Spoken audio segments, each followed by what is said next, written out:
नमाज, कुरान और इस पूरे 3 इमाम हुसैन अलैहिस्सलाम की कुर्बानी के कारण है, क्योंकि आज से 1400 साल पहले यजीद ने यह घोषणा की थी कि मैं मुहम्मदी शरीयत को मानता नहीं।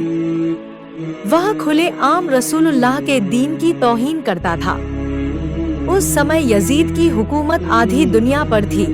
पूरी दुनिया ताकत और दौलत के कारण खामोश थी। बस अल्लाह के रसूल के नवासी इमाम हुसैन अलैहिस्सलाम सभी इंसानों के नजदीक अपनी हुस्न समझाते हैं कि यजीद झूठा है और मेरा नाना अल्लाह का रसूल है।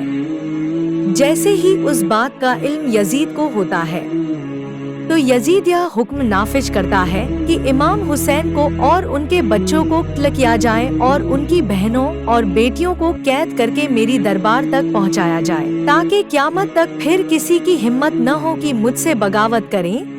बस 10 मुहर्रम के दिन आपके पूरे खानदान को 3 दिन भूखा प्यासा रखकर शहीद किया जाता है, जब इमाम हुसैन के सभी साथी शहीद हो जाते हैं। यहाँ तक कि 6 महीने का मासूम अली असगर भी तीर खा के एक सौ जाता है। तब आप आखिरी हुज्जत समाप्त करने के लिए यजीद की फौज के सामने आते हैं और कहते हैं, लोगों में वह हुसैन है जिसे अल्लाह के रसूल कंधों पे उठाया करते तुम्हें। मैं वो हुसैन हूँ। जब मैं पैगंबर की मस्जिद में आता था तो ईश्वर के दूत अपनी जीभ पकड़ लेते थे। पवित्र पैगंबर PBUH मुझे अपनी बाहों में ले लेते थे और दुनिया को बताते थे कि हुसैन स्वर्ग के युवाओं के नेता है। अरे दोस्तों, मैं आप सभी को जानता हूँ। आप में से कई लोग ऐसे हैं जिन्होंने ये नजारा अपनी आंखों से देखा है। तुम मुझे क्यों मारना चाहते हो? मैंने तुम्हारे लिए क्या किया है? मैं केवल अल्लाह के दूत की भविष्यवाणी की गवाही दे रहा हूँ। यजीद के सिपाहियों का कहना है कि यजीद तुम्हारे पिता अली से नफरत करता है और हम सब तुम्हारे पिता और हमारी दुश्मनी में तुमसे लड़ने के लिए यहाँ आए हैं। मालूम होता है कि हिमाल रसूल को उतना ही सताएगा। यजीद इतना बड़ा है, हमने नाम देखा। लेकिन उमर बिन साद कहते हैं, अब हुसैन के बारे में कुछ मत सुनो, जाओ हुसैन पर हमला करो। अली का खून इमाम हुसैन की रगों में था। वो जिधर मुड़ते उधर फौज भागने लगती। फिर उमर बिन सद ने कहा कि 700 का लश्कर हुसैन पर हमला करे।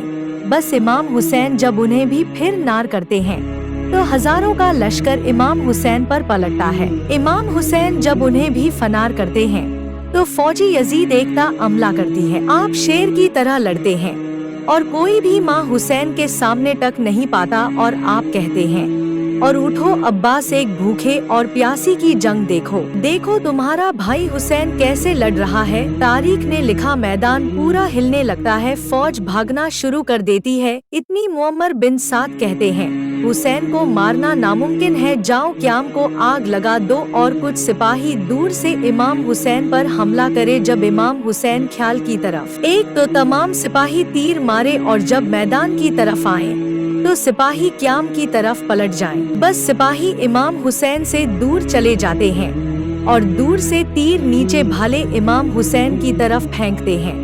वह करबला की जमीन से पत्थर उठाकर इमाम हुसैन को मारना चाहता है और वहाँ कुछ सालम क़याम को जला देते हैं। इमाम हुसैन कभी क़याम की तरफ जाते हैं, कभी मैदान की तरफ आते हैं। लाखों का लश्कर एक तरफ और भी फातिमा ज़हरा का बेटा एक तरफ। बस इतनी देर में आवाजें गायब आती हैं कि हुसैन तेरा अल्लाह तुझ से राजी हो गया। इमाम हुसैन तलवार को रोक लेते हैं और अल्लाह की इबादत में मशरूफ होते हैं और अल्लाह का शुक्र करते हैं।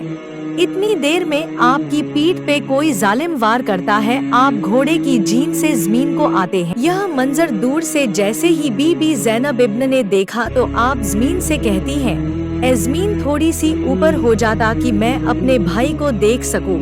मेरा भाई घोड़े से गिर गया है। बस बीबी ज़ैनब जैसे ही देखें कि इमाम हुसैन सजदे में हैं और शमर इमाम हुसैन के सर को काट रहा है, बस आपका सर मुबारक जैसे ही नूर के सना पे बुलंद होता है, कुरान की तिलावत करता है। सभी यजीद के सिपाही खुश होने लगते हैं कि काम पूरा हो गया है, अब हमें यजीद इनाम देगा। और फिर सारी सेना एक साथ होकर कायम पर हमला करती है, अंदर आ जाती है। पत्नियों के सामान को लूटा जाता है। पत्नियों के सरों से चादरें को खींचा जाता है। पत्नी सकीना के कानों से बालों को नोचा जाता है। बस पत्नियां बेवारिस और मददगार जमीन करबला पे बैठी हैं और मक्तल में सभी लाशें बिखरे हुए हैं।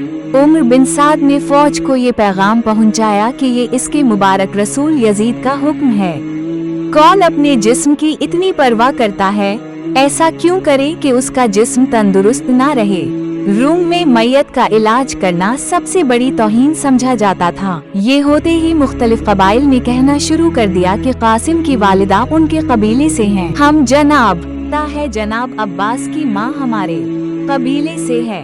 कोई कहता है असगर की माँ हमारे कबीले से हैं।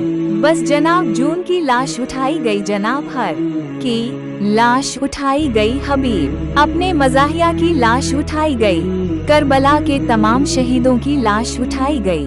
बस करबला की जमीन पे रसूल अल्लाह के नवाते का जिस्म पड़ा रहा और पूरी उम्मत में से किसी ने ये ना कहा कि ये हमारे रसूल का नवाजा है। बस मशरिक के घोड़ों को मगरिब की तरफ और मगरिब की घोड़ों को मशरिक की तरफ दौड़ जाता है, मगरिब की तरफ और मगरिब की घोड़ों को मशरिक की। इमाम हसीन की लाश को पामाल किया जाता है। इमाम हसीन का जिस्म जैसे ही पामाल होने लगता है तो आपके जिस्म के एक एक हिस्से से ये आवाज आती है कि ला इलाहा इल्लल्लाह मुहम्मदुर रसूलुल्लाह।